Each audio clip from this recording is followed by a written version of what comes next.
बिस्मिल्लाहिर्रहमानिर्रहीम। एक another topic के साथ एक नए टॉपिक के साथ आपके सामने पेश खिदमत हैं। राइबोसोम्स के बारे में आज हम पढ़ेंगे।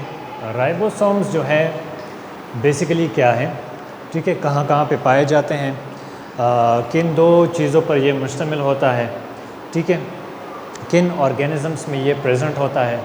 तो राइबोसोम्स जो है इसको सबसे पहले आइडेंटिफाई किया था, डिस्कवर किया था पैलेट ने 1955 में। Ribosome were first discovered by Palade in 1955। They are called ribonucleic particles, ribonucleic protein particles, ठीक है। अगर इस वर्ड पे थोड़ा सा फोकस कीजिए तो दो अल्फाज से ये बना हुआ है, ठीक है। Ribonucleic, that means ribonucleic acid.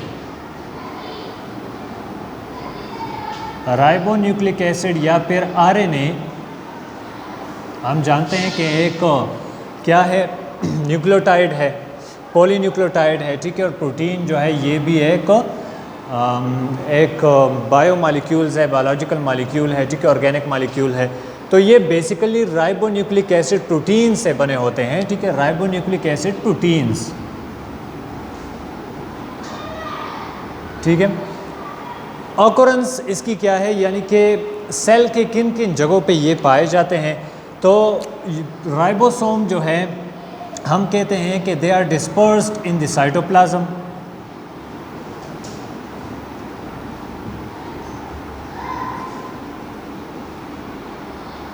Dispersed in the cytoplasm, number 1। Number 2, they are found on the surface of rough endoplasmic reticulum, ठीक है। Number 3, they are found in nucleolus of nucleus. Nucleolus of nucleus क्या है, nucleus के अंदर बीच में एक dark central portion होता है, ठीक है, एक डार्क सेंट्रल पोर्शन जिसको न्यूक्लियोलस कहा जाता है। राइबोसोम की बेसिकली प्रोडक्शन न्यूक्लियोलस में होती है, ठीक है। इसके अलावा माइटोकॉन्ड्रिया में पाया जाता है। हम जानते हैं कि माइटोकॉन्ड्रिया को हम power house of the cell कहते हैं। Power house of the cell इसको इस वजह से कहते हैं क्योंकि इसमें वो सारी चीज़ें प्रेजेंट होती हैं जो कि एक इंडिपेंडेंट सेल के पास होती हैं, ठीक है। यानी कि ये एक सेल्फ रेप्लिकेटिंग ऑर्गेनेली है। इसके सरफेस पे राइबोसोम या इसके मैट्रिक्स में राइबोसोम प्रेजेंट होते हैं। इसके अलावा क्लोरोप्लास्ट प्लांट सेल में, ठीक है, क्लोरोप्लास्ट में पाए जाते हैं। क्लियर हो गया, यानी कि ये साइटोप्लाज्म में डिस्पर्स फॉर्म में पड़े होते हैं, रफ एंडोप्लाज्मिक रेटिकुलम के सरफेस पे पड़े होते हैं, न्यूक्लियोलस ऑफ द न्यूक्लियस में पाए जाते हैं। इसके अलावा माइटोकॉन्ड्रिया में प्रेजेंट है और क्लोरोप्लास्ट में भी प्रेजेंट है, ठीक है।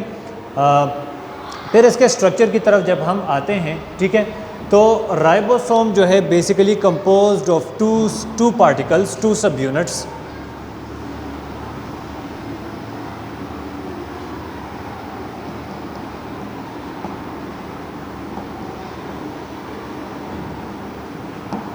सब यूनिट ऑफ राइबोसोम। तो राइबोसोम के दो सब यूनिट्स होते हैं, एक होता है स्मॉल सब यूनिट और एक होता है लार्ज सब यूनिट। इसकी एक कॉमन एग्जांपल यह है, जिस तरह हम कंप्यूटर का माउस होता है, माउस के ऊपर अपना हाथ रखते हैं, ठीक है, तो माउस जो है ये स्मॉल सब यूनिट हो गया और ऊपर जो हाथ है ये लार्ज सब यूनिट हो गया, ठीक है। तो एक होता है स्मॉल सब यूनिट और लार्ज सब यूनिट, यानी कि ये हाथ इस हाथ के ऊपर पड़ा होता है, ठीक है। अच्छा, दोनों सब यूनिट को कंबाइन करता है, दोनों सब यूनिट को इकट्ठा रखता है, ख़ास किस्म का आयन होता है जिसको हम मैग्नीशियम आयन कहते हैं। और ये MCQs में काफ़ी बार रिपीट हो चुका है कि दो सब unit of ribosomes are attach with the help of which ions, तो मैग्नीशियम आयंस, ठीक है। स्मॉल सब यूनिट होते हैं, लार्ज सब यूनिट होते हैं, ठीक है। अच्छा, दो किस्म के सेल्स होते हैं, एक को हम प्रोकारियोटिक सेल कहते हैं और एक को हम यूकारियोटिक सेल कहते हैं, ठीक है।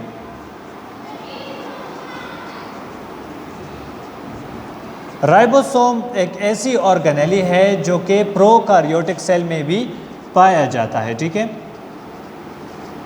यूजुअली हम कहते हैं कि प्रोकारियोटिक सेल में cell membrane bounded organelles absent होते हैं, लेकिन राइबोसोम जो है वो प्रोकार्योटिक सेल में भी पाया जाता है। जो प्रोकार्योटिक सेल की जो राइबोसोम है वो 70S पे मुश्तमिल होता है।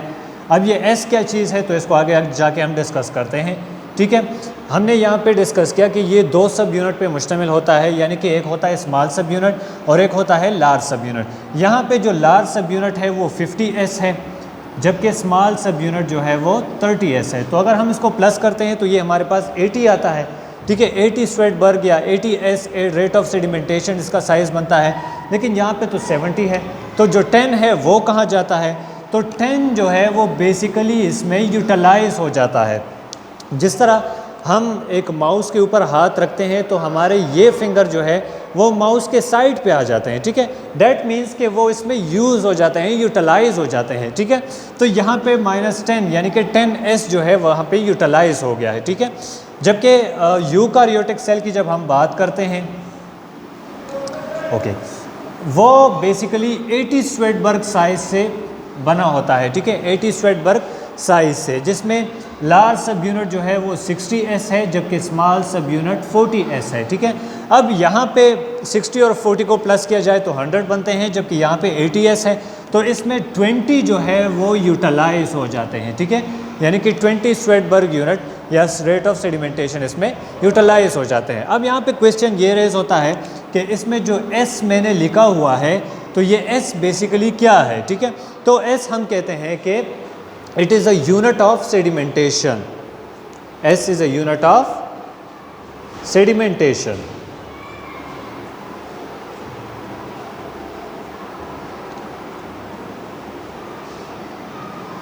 या फिर यूनिट ऑफ सेंट्रीफ्यूगेशन भी इसको कहा जाता है,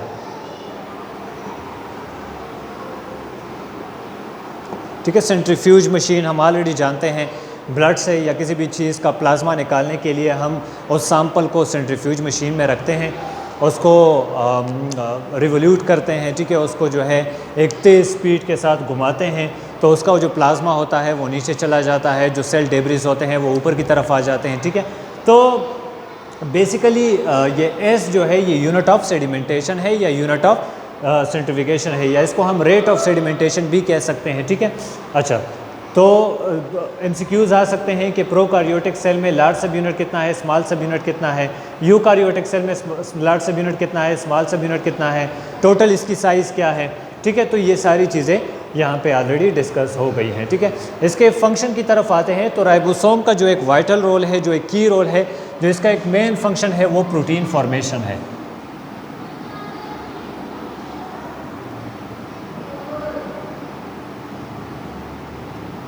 प्रोटीन फॉर्मेशन में इन्वॉल्व होता है, ठीक है। होपफुली आपको ये लेक्चर भी समझ आया होगा। अगर कोई क्वेश्चन है, कोई क्वेरी है तो आप नीचे कमेंट सेक्शन में पूछ सकते हैं, और चैनल को लाइक कीजिए, सब्सक्राइब कीजिए और उसको शेयर कीजिए ताकि मज़ीद स्टूडेंट भी इससे मुस्तफ़ीद हो सकें, ठीक है। आगे इंशाल्लाह हमारे बहुत सारे प्लानिंग है अपने चैनल के लिए, अपने चैनल को प्रमोट करने के लिए, ठीक है। कुछ ऐसी चीज़ें अवेटेड हैं जो कि मेरे ख़्याल से आज तक किसी भी चैनल पे या किसी भी क्लास में नहीं हुआ होगा, जिसमें करियर काउंसलिंग और स्टूडेंट काउंसलिंग एक मेन टॉपिक है हमारा, ठीक है। यूजुअली FSC के बाद स्टूडेंट कंफ्यूज होते हैं कि हमें किस साइड पे जाना चाहिए, कौन सी यूनिवर्सिटीज़ के लिए अप्लाई करना चाहिए, कौन से सब्जेक्ट का एक स्कोप है और कौन से सब्जेक्ट का स्कोप नहीं है। तो ये सारी चीज़ें हम आगे जाके इसको क्लियर करेंगे इंशाल्लाह। अगर इन केस आपको किसी टॉपिक पे समझना है, किसी टॉपिक को आप लोगों ने थोड़ा सा उसको लर्न करना है, तो आप नीचे कमेंट सेक्शन में हमें ज़रूर बता सकते हैं, और हम कोशिश करेंगे इंशाल्लाह अपने टाइम, अपने एक हेक्टिक स्केड्यूल से टाइम निकाल के आपके लिए कुछ लेक्चर्स रिकॉर्ड करेंगे इंशाल्लाह। तो चैनल को लाइक कीजिए और इसको शेयर कीजिए ताकि स्टूडेंट्स जो हैं वो इससे ज़्यादा फ़ायदा मिल सके, उनको थोड़ा सा चीज़ों को आसानी से समझने में थोड़ा सा उनको फ़ायदा हो सके। थैंक यू सो मच, अपना बहुत सारा ख्याल रखिएगा। Thank you.